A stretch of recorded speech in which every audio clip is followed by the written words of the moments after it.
Good morning, fourth graders. I'm so happy to be touching base with you this morning. After spring break, we were supposed to begin with our recorder lessons, and I thought that we'd go ahead and get started with that this week. Before school was out for spring break, I taught you that your recorder lives in your backpack. Well, right now I'm going to change that a little bit. Your recorder lives away from your siblings. This is a personal tool that belongs to you, and I want you to make sure that you keep it out of the reach of little ones who might want to play along with you.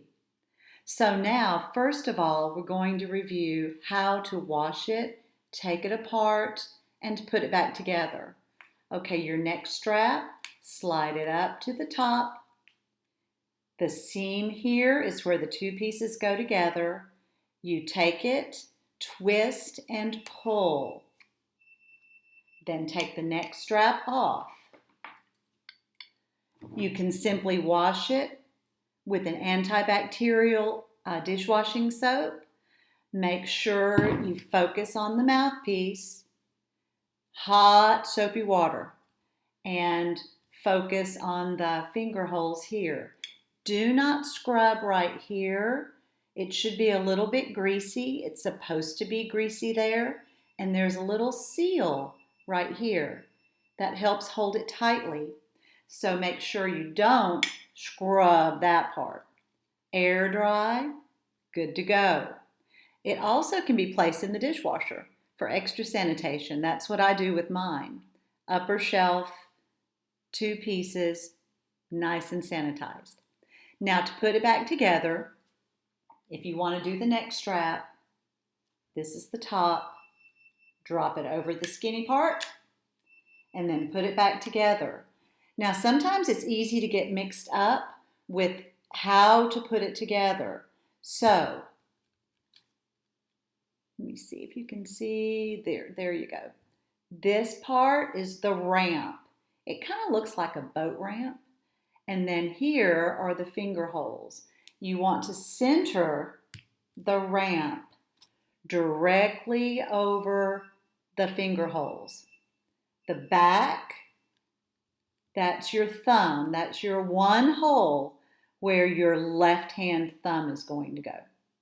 Now, what I want you to do now is put your recorder away. Lesson 1, we're not blowing yet.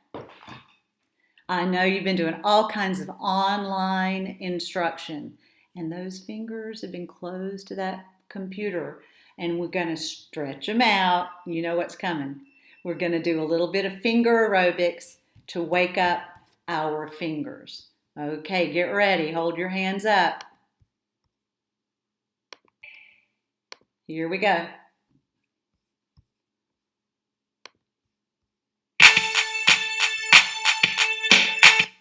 Wrong song. Let's try that again. All right, here we go. What's going on? First, let's put them together.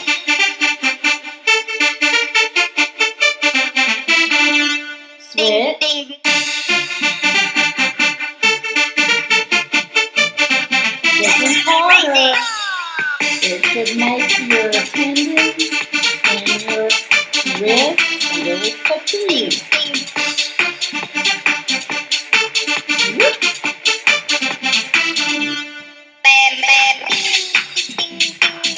Pop them out far.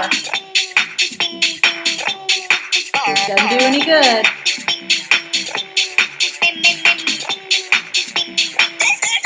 Switch. Pop them out. Strengthen all those muscles in your hands.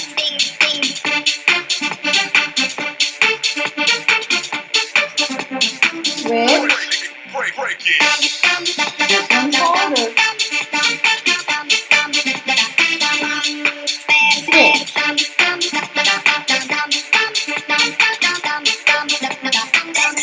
Take it out. Pull inside. The other one. You should be feeling it even up in here. Now we're going to go a little faster if you can. If not, just go at your own speed.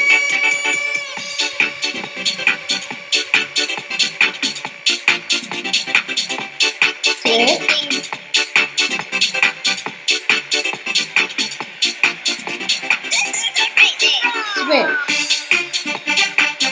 it out forward. Switch.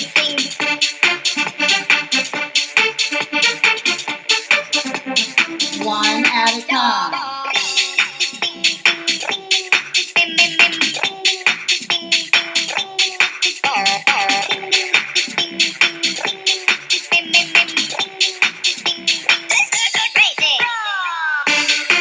Go backwards. 5, 4, 3, 2.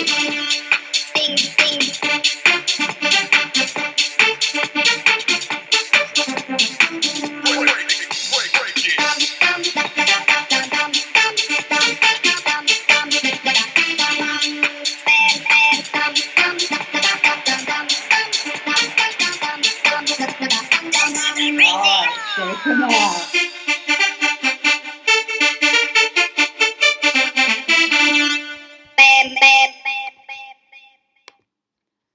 All right, now we're going to do a quick, before we finish today, we're going to do a quick review of our letter names for the treble clef lines and spaces.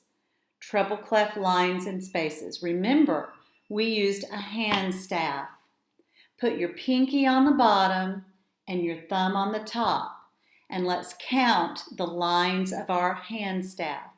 1, 2, 3, 4, and 5. In music, every line and space has a letter name. So 1, 2, 3, 4, and 5.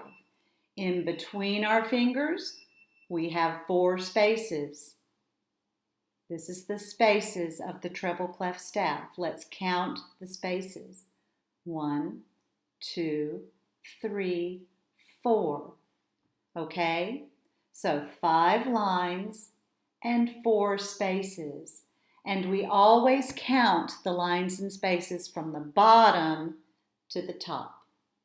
Pinky to thumb. So if I say third line, 1, 2, 3. If I say second line, if I say third space,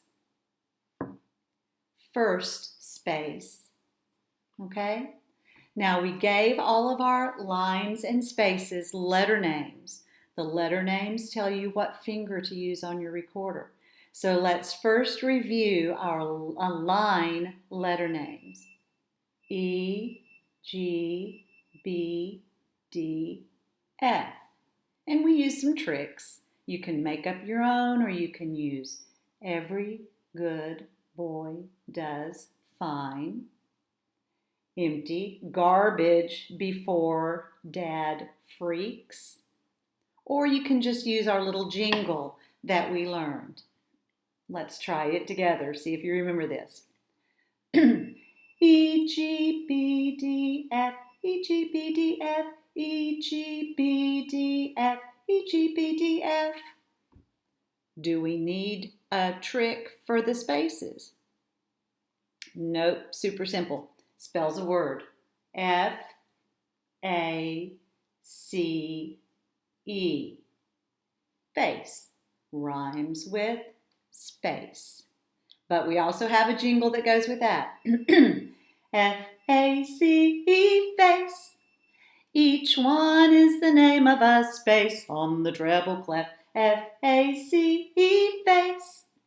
Each one is the name of a space. F, a space A, a space C, a space E. Okay? One more thing before we go today. We'll start with the actual recorder on day 2, and we're going to be reviewing rhythms on day 2 as well. But let's remember the 3 dreaded recorder errors. Okay, we do not during this time want to be making any unpleasant sounds on the recorder. Dreaded recorder error number 1, the too high. If it's supposed to sound like this,